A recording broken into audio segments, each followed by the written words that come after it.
there's so much more out there. For sure. And it is within reach. I had a conversation with a friend the other day that says, I wish that everyone had the same opportunities to get ahead. And they were telling me a story about how someone was getting evicted. A friend of theirs was getting evicted. And saying, it seems like the poor stay poor and the rich get richer.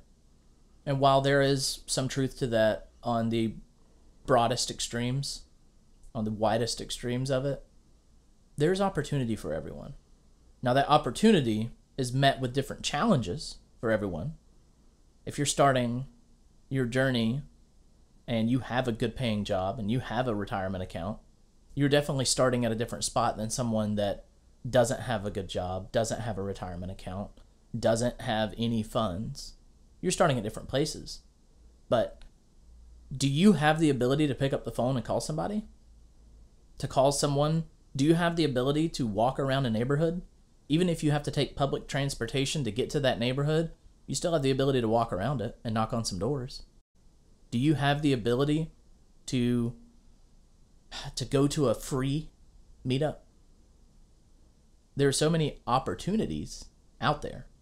It's just, one is the biggest hurdle is knowing about that opportunity. I think that's the biggest hurdle, is knowing that there is a way. And the second one is motivation. Right. The second one is being having initiative to move forward, having the fuel in your tank to want to do it. Right. That is the biggest other one. But to get that, you really have to know what you want out of life. And that's where we start with the top 10. Mm-hmm. So this is the top 10 things that make you happiest. It doesn't take as much energy to come up with that top 10 as building out the roadmap. The roadmap's very detailed. So the top 10, it's just what makes you happy. I mean, it's pretty straightforward. Right. I think we came up with ours in an afternoon and have stuck with it because it's funny, like how one of the things on my top 10 is a clean house. And I notice when the house gets disheveled, I get disheveled. And I forgot about it until recently. We reviewed our top 10 and you see it very clearly in how I respond. Mm-hmm. So that top 10 is, it drives decisions that we make. So we have a house cleaner. Absolutely. Because you can see me on video, I'm significantly pregnant. So cleaning the house is just not something I'm capable and interested in doing right now. So, and that's fair. Right. So it's just, we've aligned our spending with our top 10.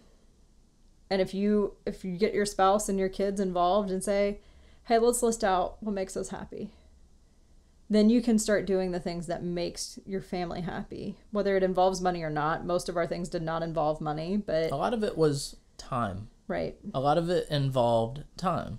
And in order to get that time, it took financial relief to provide that time. Right. So while it was time was the answer, money was the source for that answer. Right. So, is it a family business? I think the better question is, should it be a family business? Right.